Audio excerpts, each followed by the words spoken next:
आता म्हणजे तुम्ही ही सगळी जगाचा एका अर्थाने आवाका घेतलाय, की वेगवेगळ्या इकॉनॉमीज किंवा वेगवेगळ्या इकॉनॉमीज मधला आता हा एनर्जी सेक्टर समजा याच्यात आहे. भारताच्या बाबतीमध्ये तुमचं काय याच्याबद्दल ओपिनियन आहे? विशेषतः एनर्जी, कारण ती फार मोठी रिक्वायरमेंट असणार आहे. या नाही, भारताचं दुर्दैव असं की ट्रॅडिशनल किंवा एनर्जी सोर्सेसमधलं आपल्याकडे कोल जास्त नाही आहे. जो कोल आहे तो थोडा कमी प्रतीचा आहे. आपल्याला कच्च्या तेलाच्या बाबतीमध्ये स्वायत्तता नाही किंवा अशी, त्यामुळे आपला भरपूर आयातीवरती भर असतो. आणि त्यामुळे झालं काय की, आणि न्यूक्लिअर एनर्जी जेव्हा ती त्याचा बहर होता, there was a period of renaissance, त्यावेळेला आपण जास्त काही केलं नाही. आपण तारापूरचा प्रकल्प केला, साऊथमध्ये 1-2 प्रकल्प केले, पण त्याच्या व्यतिरिक्त जास्त झालं नाही. आणि हायड्रो पॉवर आता एन्व्हायरमेंटल कॉन्शियसनेसमुळे थोडंसं कठीण आहे. आपल्याकडे भाकरा नांगल आहे, सतलज आहे, तिकडे बरीचशी धरणं आहेत, त्यांच्यामधून हायड्रो पॉवर भरपूर आहे. तर मग झालं काय की basically we are in a trap. तर आणि भारताची बेसिकली एनर्जी सिच्युएशन आहे, it's sort of hard and rock place, caught between hard and rock place असं इंग्रजीमध्ये म्हणतात. तर त्या दृष्टी अनुषंगाने रिन्युएबल एनर्जी हे एक चांगलं वरदान आहे. भारताने त्यामध्ये भरपूर प्रगती केली आहे. सौर ऊर्जेवरती भरपूर प्रकल्प उभे झालेत. अनफॉर्च्युनेटली भारतामध्ये विंड एनर्जीला जास्त वाव नाही आहे, कारण आपल्याकडे फक्त 4 महिनेच वारा असतो जेव्हा मान्सूनच्या वेळेला. जर सदर्न कोनमध्ये किंवा जिथे दोन्ही मान्सूनमुळे वारा येऊ शकतो, त्या ठिकाणी फक्त त्या पवन ऊर्जेचा उपयोग केला जाऊ शकतो. आणि बरेचसे जे प्रोजेक्ट किंवा बऱ्याचशा साईट ज्या एक्सप्लॉइट करू शकत होतो त्या ऑलरेडी झालेल्या आहेत. त्यामुळे सौर ऊर्जा हे एकमेव रिअली साधन आहे ज्याच्यामुळे भारताला इंडिपेंडन्स मिळू शकतो त्या ऊर्जेच्या बाबतीत. पण एक प्रॉब्लेम आहे की सौर ऊर्जा ही त्याला भरपूर जमीन लागते. तर मला आठवतं मी 2010 मध्ये मी त्यावेळचे मुख्यमंत्री पृथ्वीराज चव्हाण यांना भेटलो होतो, आणि त्यावेळेला त्यांनी मला विचारलं होतं की सौर ऊर्जेसाठी कुठल्या सबसिडीज दिल्या पाहिजे किंवा अमेरिकेमध्ये कसं करतात, बाकी देशामध्ये कसं करतात, ह्या गोष्टीने. आणि I found him to be a very educated, very knowledgeable, very like genuinely interested in knowing things. आणि मला आठवतं भरपूर 11:30-12 वाजले होते त्यावेळेला. त्यावेळेला सुद्धा त्यांचं लक्ष बरोबर होतं आणि that kind of thing.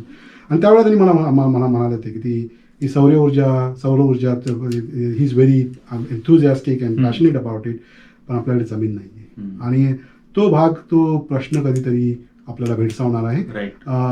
Basically तो प्रश्न आता अमेरिकेत सुद्धा आहे. बऱ्याचशा जागा जिथे तुम्ही सौर ऊर्जा करू शकता, मोठे प्रकल्प उभारू शकता, त्या बऱ्याचशा जागा ऑलरेडी गेलेल्या आहेत. आणि आता ऑलरेडी नॉर्थ कॅरोलिना किंवा व्हर्जिनिया अशा राज्यांमध्ये बऱ्याच लोकांनी शेती सोडून शेतीची जमीन सौर ऊर्जेला दिलेली आहे. आणि त्याच्या विरुद्ध बरेच कन्सर्न्स आहेत, म्हणजे की is a good thing. I think at some point इंडियामध्ये सुद्धा हा प्रश्न येऊ शकतो, कारण एका ठिकाणी तुम्ही राजस्थान म्हणा किंवा सौराष्ट्र म्हणा, इथे फार तुम्ही करू शकत नाही, कारण सौर ऊर्जा ही व्हेरिएबल आहे. त्याच्यामुळे ग्रीडवरती परिणाम होऊ शकतो आणि त्याचे बरेचसे दुष्परिणाम सुद्धा आहेत. म्हणजे everything has a positive and negative. So त्याचे ते बरेचसे प्रॉब्लेम आहेत. तर त्यामुळे जर भारताला आत्मनिर्भर व्हायचं असेल तर भारताला कंटिन्युअसली विचार करावा लागेल की कशी जे रिसोर्सेस आहेत त्याचं how to harness them effective and efficient. आता हे एनर्जीचं तुम्ही म्हटलात, या गोष्टीबद्दल तुम्ही काही कॉलेजेसमध्ये शिकवता सुद्धा. हो. झालं काय की ते सगळं ॲक्च्युली थोडंसं योगायोगाने झालं. हां. मी सांगितलं माझ्या आयुष्यामध्ये भरपूर योगायोग आहेत. तर मी जेव्हा बॉस्टनला परत आलो न्यूयॉर्कवरून, मला स्टेट स्ट्रीट नावाच्या बँकेत जॉब मिळाला इन्व्हेस्टमेंटमध्येच. तर मग मी विचार केला की मी जेव्हा डॉयचे बँक मग लिमन ब्रदर्समध्ये होतो तेव्हा मी बॉस्टनला यायचो MIT मध्ये मी रिक्रुटमेंट करण्यासाठी. मी डॉयचे बँकमध्ये असताना रिक्रुटिंग कॅप्टन होतो स्लम स्कूलसाठी. आणि मी बऱ्याच लोकांना म्हणजे माझी ओळख होती. आणि this is one way to give back to the community, right. तर आम्ही बऱ्याच लोकांना हायर केलं होतं इंटर्नशिपसाठी किंवा फुल टाइम जॉबसाठी. आणि मग मी म्हटलं अरे आता ह्या नवीन जॉबमध्ये तसं मला करता येणार नाही, तर मग काय करायला पाहिजे. तर मग मी विचार केला की why not teach, you know, like कारण जे मी जेव्हा सिलेबस बघितला मी जो 1999 ते 2001 मध्ये जेव्हा मी MIT मध्ये होतो आणि 2012-13 मी पाहिला तर फारसा फरक झाला नव्हता.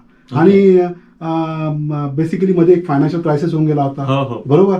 तर मग म्हटलं हे थोडंसं प्रॅक्टिकल शिकवायला पाहिजे. आणि जरी माझी इलेक्ट्रिकल इंजिनिअरिंगची बॅकग्राऊंड होती तरी बऱ्याचशा गोष्टी मी जॉबमध्ये होते शिकलो. आणि एनर्जी हे एक असं क्षेत्र आहे जिथे तुम्हाला बऱ्याचशा गोष्टी येत नाही त्या शिकायला लागतात.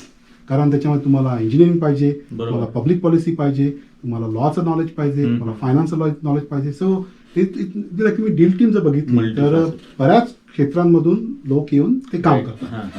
तर मग मी विचार केला, मग मी MIT मध्ये असंच गेस्ट लेक्चर चालू केली, असेच एनर्जी क्लबच्या थ्रू आणि हे वगैरे. आणि मग one thing led to another. आणि मग मला मग बॉस्टन कॉलेजमधून आमंत्रण आलं शिकवण्यासाठी, ओळखीमधूनच. आणि मग त्यावेळेला माझा खरं तर विचार नव्हता शिकवण्याचा. मी म्हटलं MIT मध्ये मी जे काम करतो मी तिथला माझी विद्यार्थी आहे, तिथल्या मुलांना मी मदत करण्यासाठी नवीन काहीतरी दिशा दाखवण्यासाठी करतोय. तर बॉस्टन कॉलेजशी माझं काय तसं असं हे नव्हतं. पण झालं काय की त्यावेळेला बरंच त्यावेळेला अमेरिकेमध्ये नवीन प्रेसिडेन्शियल इलेक्शन नंतर नवीन अध्यक्ष आला.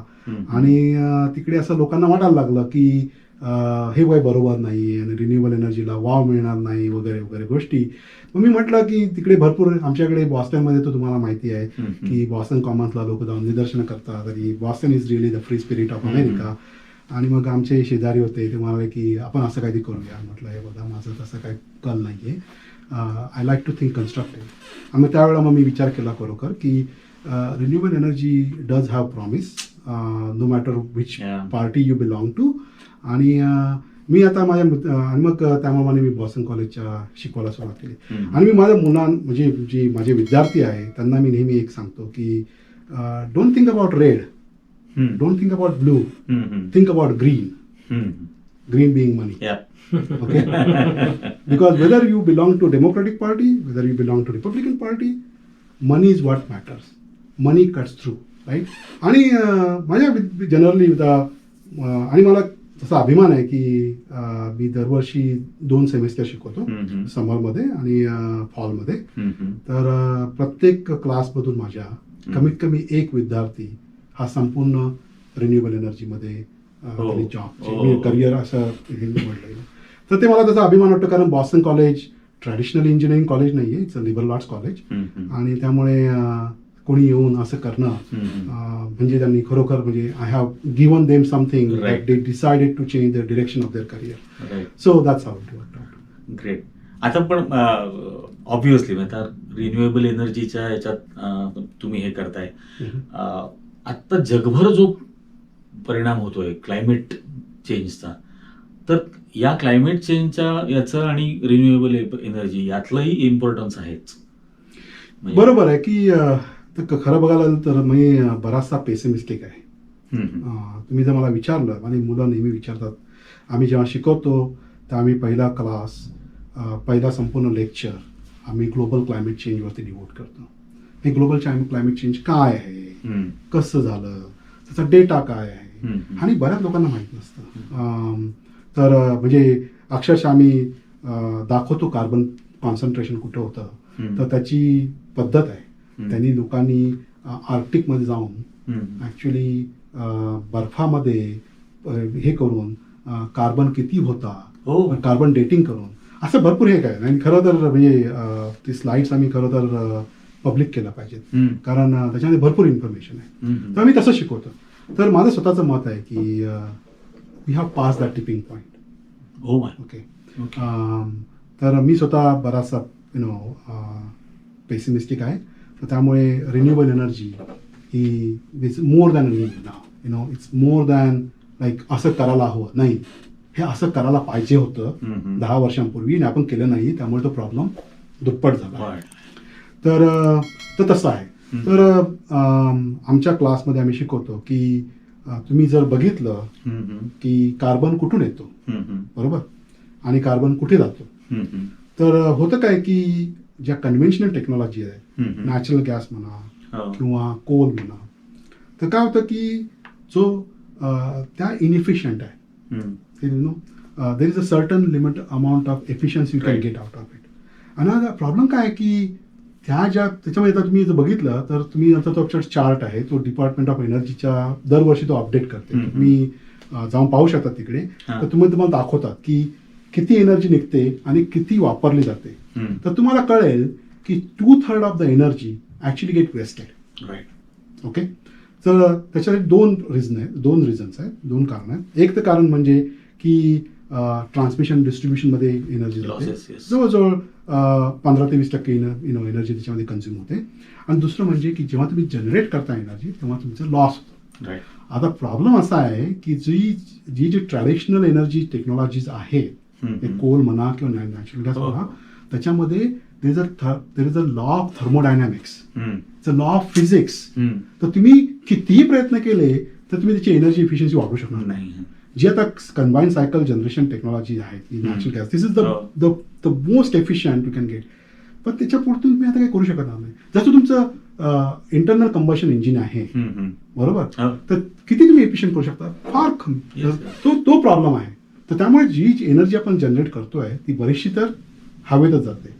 आणि त्याचा carbon, not only you are generating more than what you need, but you are also creating it और releasing it into the atmosphere, आणि त्याच्यामुळे टेम्परेचर वाढतं. तर त्याच्यामुळे काय होतं की रिन्युएबल एनर्जी हा प्रॉब्लेम तुम्हाला सॉल्व्ह करण्यासाठी उपयोगी होईल. का तर सपोज तुम्हाला ट्रान्समिशन डिस्ट्रीब्युशनमध्ये 10 ते 15% किंवा जो काय असेल लॉस गृहीत धरला, तुम्ही जास्त एनर्जी वापरा, बरोबर. त्याला काय पैसे लागत नाहीत, वायूला पैसे लागत नाही, सूर्याला पैसे लागत नाही. तो तसा भाग आहे. दुसरं काय आहे की अमेरिकेमध्ये ट्रान्सपोर्टेशन, दळणवळणाचा जो क्षेत्र आहे आणि इलेक्ट्रिसिटी, विद्युत क्षेत्र आहे, त्याच्यामध्ये जास्त कॉम्पिटिशन असते. सगळ्यात जास्त कुठे एनर्जी वापरते, बरोबर. तर तुम्ही जर ट्रान्सपोर्टेशनमध्ये जर तुम्ही इलेक्ट्रिक कार चालू केल्या, then you will be able to solve the problem again, right? तर तो असा भाग आहे. तर जनरली काय होतं की अमेरिकेत सध्या तरी काय होतं की इलेक्ट्रिक कार्स फार कमी आहेत आणि रिन्युएबल एनर्जी पण जास्त नाही. त्यामुळे थोडासा तो it's not really helping out. But eventually if think about it की अर्ध्यापेक्षा जास्त कार जर इलेक्ट्रिक झाल्या आणि अर्ध्यापेक्षा रिन्युएबल एनर्जी झाली, तर तुम्ही जेव्हा तुम्ही वायूची जे जनरली पवन शक्ती जास्त असते संध्याकाळच्या वेळा ऑफ पीक अवर्समध्ये, त्याच्यामुळे तुम्ही ती जनरेट करा आणि तुम्ही इलेक्ट्रिक तुम्ही रात्री तुम्ही इलेक्ट्रिकसाठी चार्ज करणार आणि मोटारीसाठी, आणि दिवसा तुम्ही ती मोटार वापरा. असं जर तुम्ही झालं आणि then you would be into that what I would call utopian, और तो जो तुम्हाला जो निर्वाणा म्हणतात त्याच्यामध्ये तुम्ही जाऊ शकाल. पण ते व्हायला फार वेळ लागणार. आणि मग झालं काय की again the longer you wait the more difficult it is going to. True, very true. मला आणखीन एक म्हणजे तुम्हाला विचारायचं आहे, तुम्ही खूप वाचन करता ना, म्हणजे बऱ्याच गोष्टींचं, बऱ्याच वेगवेगळ्या विषयांमधलं, तर काय त्याच्या मागचं तुमचं कारण आहे आणि काय म्हणजे आवडतं काय? तर त्याचं बीज जे होतं ते लहानपणीच रोवलं गेलं होतं. पूर्वी मला वाचनाची फार आवड होती आणि त्याचं कारण काय होतं की घरची परिस्थिती बेताचीच होती, त्यामुळे उद्योगधंदा नव्हता आणि आम्ही अशा पद्धतीने अशा ठिकाणी राहायचो की जिथे बाकीच्या मुलांमध्ये मिसळणं थोडंसं गैरमार्ग जाण्यासारखं होतं. अशी माझ्या आईचं होतं की मला की बाहेरच्या मुलांमध्ये मिसळायचं नाही. आणि ह्या सगळ्या गोष्टींमध्ये आता मी खरं तर बोललो नाही, पण माझं जे यश आहे, जे तुम्ही ज्याला यश म्हणतात, आय डोंट थिंक मी यशस्वी अजून झालेलो आहे. माझं अजून अर्धच आयुष्य झालं, अर्धं आयुष्य अजून बाकी आहे. पण जे काही झालं आहे ते माझ्या आईच्यामुळे झालं आहे. म्हणजे त्याच्यामध्ये आईचा भाग होता. आणि आई जर नसती आणि आईने जर केलं नसतं तर मी पण देऊ शकलो नाही. That I have to take it out and put it out there first. तर झालं काय की हे बाकीच्या मुलांमध्ये मिसळण्याला मला थोड्याशा मर्यादा होत्या. मग दुसरं काय करणार, घरामध्ये वाचन. आणि मग माझी वाचनाची आवड फार होती. आणि मला मग परत पुस्तकं मिळत नाही इंडियामध्ये. तुम्ही आमच्या घरी याल, मी जी तर माझ्या मुलांकडे जेवढी पुस्तकं आहेत ती मी, आणि ते मी कुठल्याही गोष्टीमध्ये त्यांची लाड कदाचित करणार नाही. पुस्तकांच्या बाबतीत मी त्यांचे कुठलेही पुस्तक आहे त्यांना मी घेऊन देतो. कारण त्याच कारणासाठी की मला स्वतःला कधी पुस्तकं मिळाली नाहीत. मला मग अशी कोणाकडून तरी आणायची. मग त्यावेळेला मी पानिपत वाचलं, मृत्युंजय वाचलं, आणि हजार पानांची पुस्तकं. पण लोक म्हणायची बदला देईन, बदला 4 दिवस परत करायला पाहिजे. मी 4 दिवसात ते पुस्तक पूर्ण करायचं. त्यामुळे झालं काय, माझा वाचण्याचा वेगही फार होता. तर मग मला 10वी मध्ये आम्हाला एक भूमकर नावाचे सर होते. आणि त्यांनी एक भरपूर मराठी शिकवायचे ते. आणि त्यांनी मला खरोखर साहित्याची आवड लावली. त्यावेळेला मी बऱ्याच मराठी लेखकांबद्दल कळलं, त्यांच्याबद्दल. आणि मग जेव्हा मी कॉलेजला गेलो तेव्हा मी भरपूर अवांतर वाचन सुरू ठेवलं.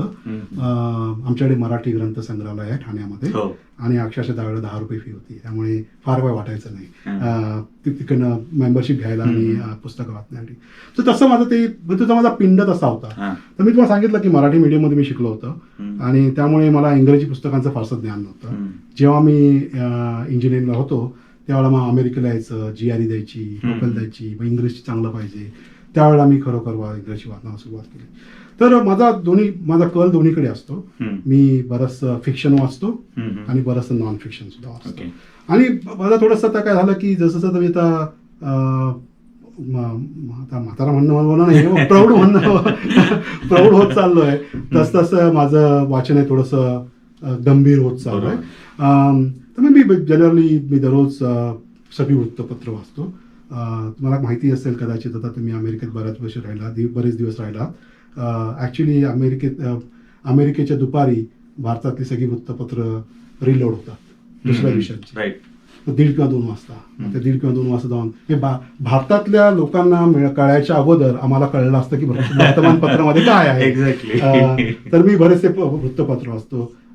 बरेचसे सबस्क्रिप्शन्स आहेत माझी इकडे. मग त्याच्यामुळे मला कळतं की काय चाललंय, कुठलं पुस्तक वाचायला हवं. आणि मग मी तसं वाचतो. आणि त्याच्यामुळे मग बरेचशी नॉन फिक्शन जे आहे त्याच्यामध्ये मला कळतं आणि मग वाचतो.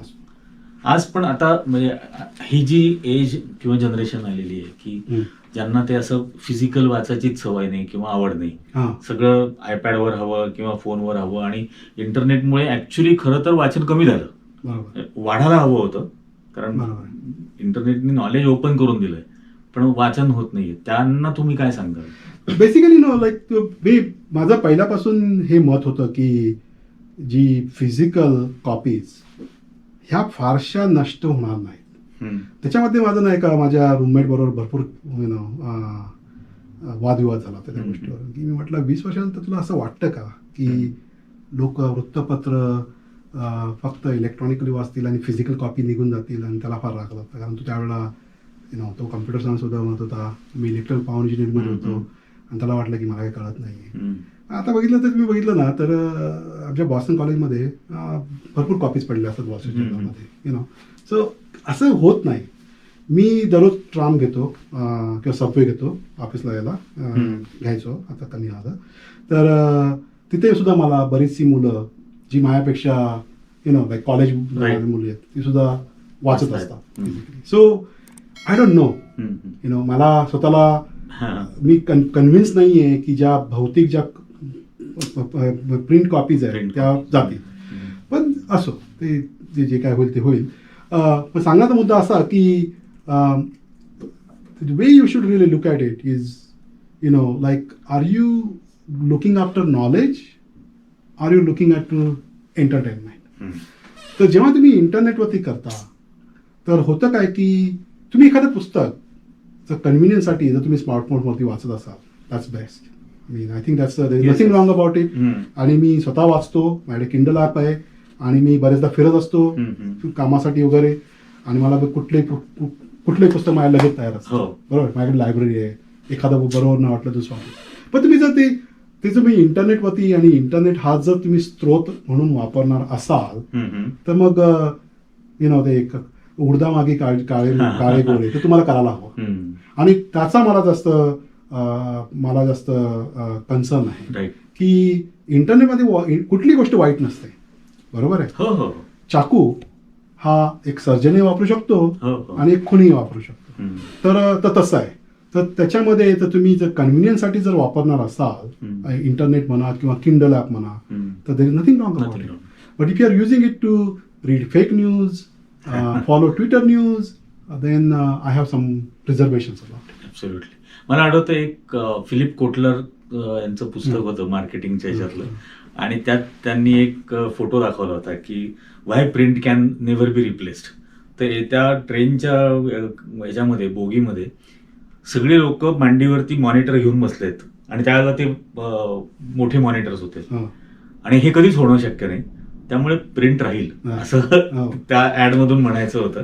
पण आता तो मॉनिटर खूप छोटा होऊन गेला. म्हणजे हो, पण ते काय माहिती का की सांगतो अगेन, मी बराचसा पुरोगामी आहे, हा. मला असं वाटतं. कारण काय की शेवटी मी बॉम्बेमध्ये राहतो आणि